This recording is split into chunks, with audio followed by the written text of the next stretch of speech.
And we're going to go over to KERU. KERU is, I believe, one of the players that held the kill record here with 25 kills at one point. I believe it's up to 26 now.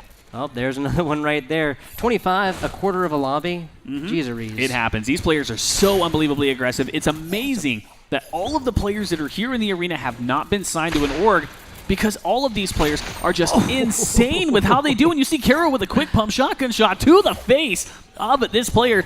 And quick jump and done. That's exactly how he plays. He's super aggressive, and he's one of the fastest builders that I've ever seen. Yep, he's just outside the circle here, picking up that blue pump, upgrading up from the green. Love to see it. He's in a very good position. Does have that big chug jug as well if he decides to go all the way up to 100. I think it could be a possibility, and he's just outside the zone, which means he can either rotate or counter-rotate in either direction and still have map control. And we talk about that all the time. Map control really pulls up those aggressive high kill numbers, because when you have that control over particular areas of the map, you're able to bait and switch a lot of other players with a lot more ease. Yep, that's what this game is about, right? And especially solos, it's all the mind games. It's one-on-one. You know, where do you think your prey is going to go? Are they going to build up? Are they going to get out of there? They're going to use one of the many movement abilities like we've seen in Fortnite more recently. The flintlock pistol. I think that's one of the newer ones from, I think, patch 8. We're on, what, 850 now? Yeah, something like that. Yeah. And it's crazy to think that the flintlock has been used a lot more for trick shotting than it really has been for knocking out players. It is, by the data mine, one of the lowest killed weapons in the entire game, because it's just meant to get you into a particular place. And he's going to miss that shotgun shot. Missed another one. So he's going to go for the failsafe right now. He's going to immediately pull out the SMG. You're going to find SMGs in almost every person's loadout, because it's very high damage when you're up close like that. So even if you miss a shotgun shot, you can pull out the SMG and do a quick bit of damage right off the bat. There you go. Well, why an SMG when you have a shotgun blast like that? That's a quick 2 here for KERU. KERU? KERU, excuse me. Yeah, but we'll just call him. Well, his nickname is Hell, because that's what he brings to the table every time. It's absolutely wonderful, and he's one of the most accurate, by the way, in the air. He knows how to really hit those cursor shots. He ended up getting a couple pop-offs on this player who was floating around the map. Look at this fort. And he immediately goes in aggressive. He doesn't care about any part of his life in his character. He's just going to go directly into the face, and he causes so much hesitation to these players. That's a trap over there, a little bit lower now, deleting walls left and right there, trying to refind, looks like. Looks like, yeah, he's definitely doing that. And this is where he really capitalizes. He gets into those build battles, and he knows how to rotate out and then counter-rotate. Look at what he does here. Nicely done. Easy 33 to the body. It looked like it was just below the neck at that one. I figured that would have been a headshot, though. Yeah, that's a way bigger one on that. Those shields are gone. Gets the last couple on. That's catch-up. Bye-bye. KERU getting another one, going up to 7 kills quickly. 25 left. Don't think he'd be hitting a kill maximum. 25 kills in this one with that left. But that's still a great start.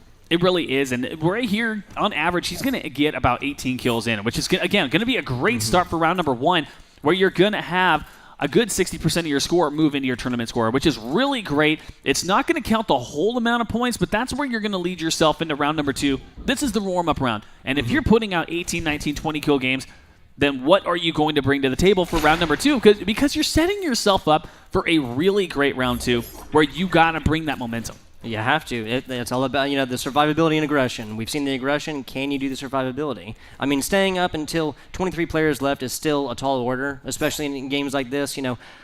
There's no guarantee that a lot of these other players are taking it super seriously, other people in the lobby, but we know these guys are. They've been aggressive all day so far. Been really paying out in spades. 7 kills so far, trying to find more in Retail Row. And Retail Row is a very popular hot drop, and it's also a very popular post-hot drop place for players to really counter-rotate to.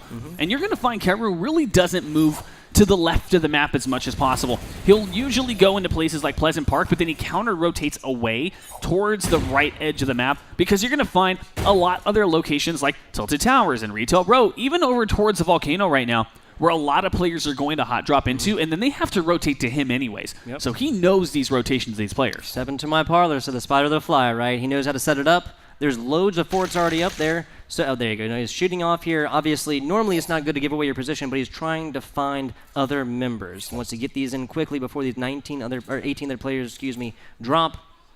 He's the one who wants the kills.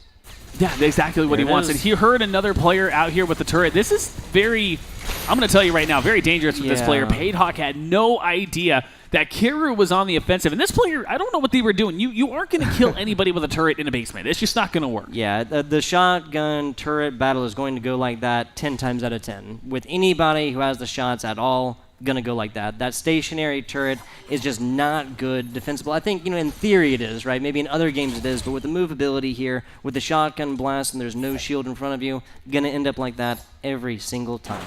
And now he has a golden heavy rifle. This game is basically over. KERU only doesn't have to do one thing, and that is choke. As long as he doesn't choke any of his shots, he's going to win this game. It's going to be the first victory royale on the stage for round number 1, and he's already got the loadout to do it. This is the golden meta loadout. You just need a good, solid, heavy shotgun, sniper rifle, and an AR with an SMG on the back combo. This is right. This I cannot believe it. What are your impressions right now of Ballers? Obviously, the World Cup has been riddled with what people call the Christmas tree because you have players that are just holding onto the Ballers and hanging on the edge of the map. What are your thoughts on this right now? I mean, the health bars for the Ballers was 100% necessary.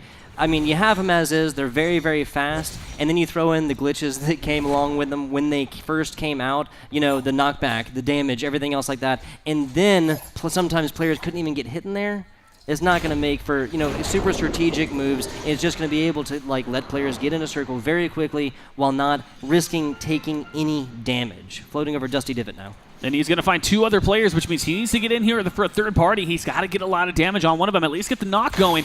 There's going to be a good, solid hit right there, but this player's going to be getting in there right now, and he's going to have to find a way to get through this 1-by-1 and start to take the build advantage. And he still has to get to the other player and avoid the third party, because if one of these players ends up going down, that's going to be an unfortunate kill loss that he needs here in round number 1 to keep himself with the momentum going to get into round number 2. That was a great shot. Shotty over there taking some himself, going down to 34 and finishes him off with a blast to the head. You hate to see it. Back to the head, not paying attention. One of these players did not see him coming in and flying in. He got a great shotgun blast off the rip.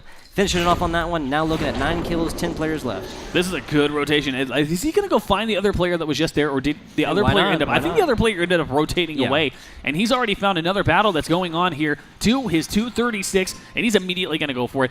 He doesn't pull back. He doesn't try to go for offensive sniper kills from a long range. He loves to get in the face of these players.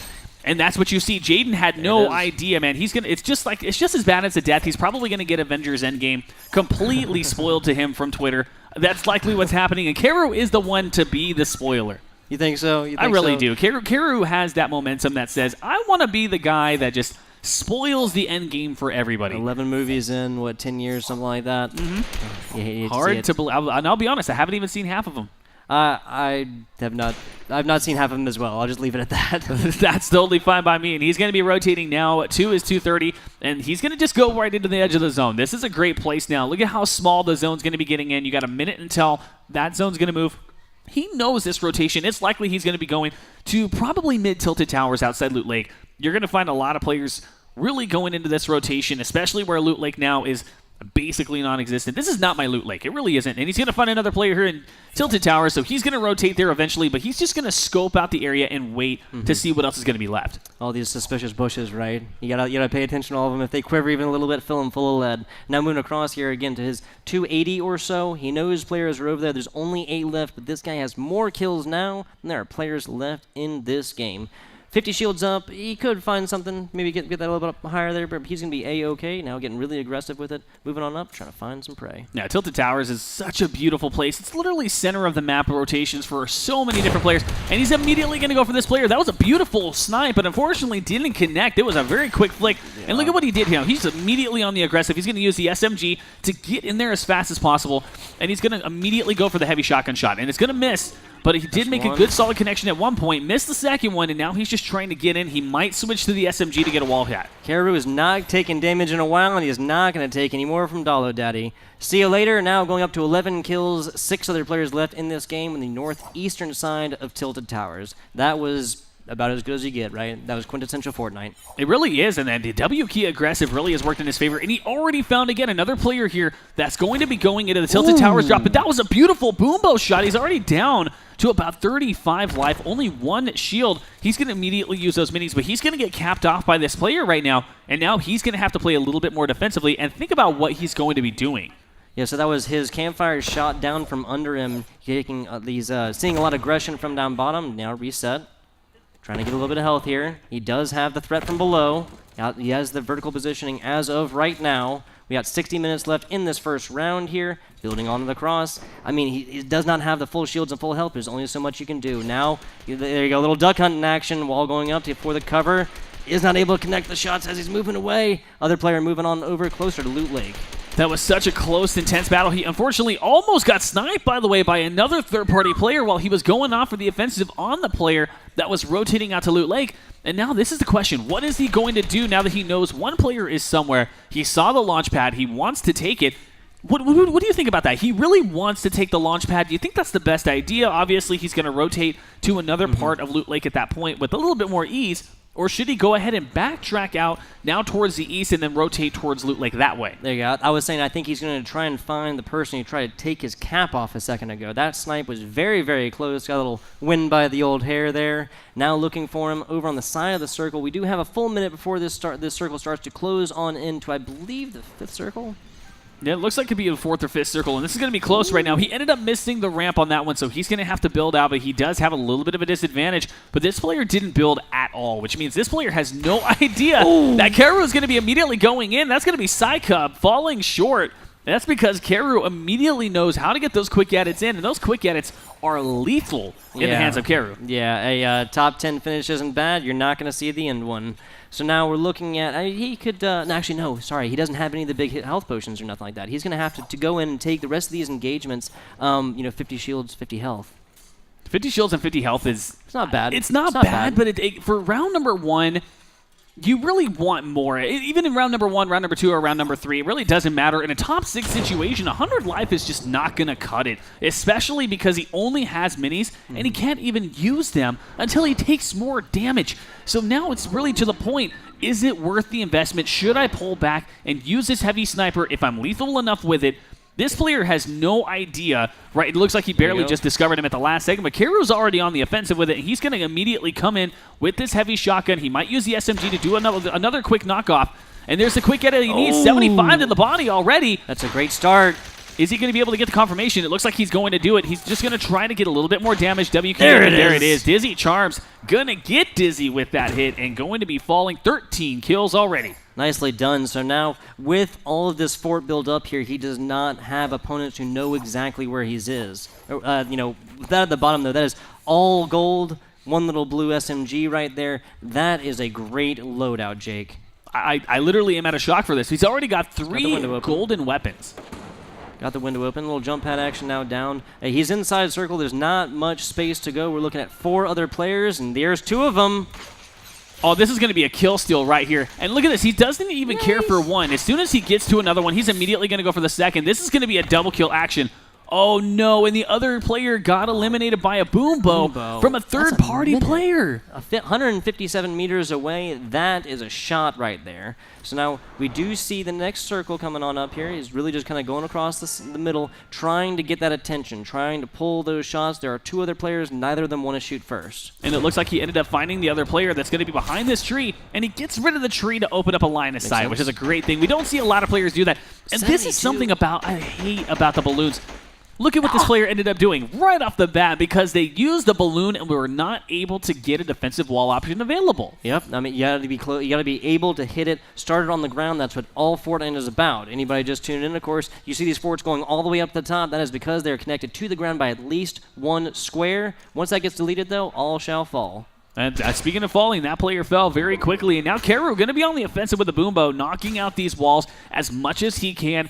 If he gets a good, solid tag on this player, it could be an immediate game over for him. And KERU is going to walk away with a 700-point, 16-kill victory. That's a beautiful start for round number 1. Really is. He's got the walls up now. He does not... Ooh, that's not good. Taking 25 off the rip, taking a little shield potion here. Just a small one, going back up to where he started. He's got 5 left. Nothing lost there. Nothing lost there. Nothing so far. Again, he's been super aggressive right now with that W key. And that boombo really had no connection. He was basically shooting in the air, not the best option right now, but if it's going to work for him, it's going to work for him. You know, bold move, Cotton. Let's see how it works. Yeah, let's see how it pays off for him, indeed. He's getting on over here. Of course, he's using these, trying to hit the player, but also he wants to get these supports down. That's his bottom one. He might have even forced on a little bit of fall damage onto that one. Moving across here, Jake, wall is up. He's taking a little second, trying to find where his prey is. Now moving on around. He does not have the vertical positioning against. This is the last player in this game. Now he does. He finds him, pushing on over here, deleting down. That might have been some more fall damage.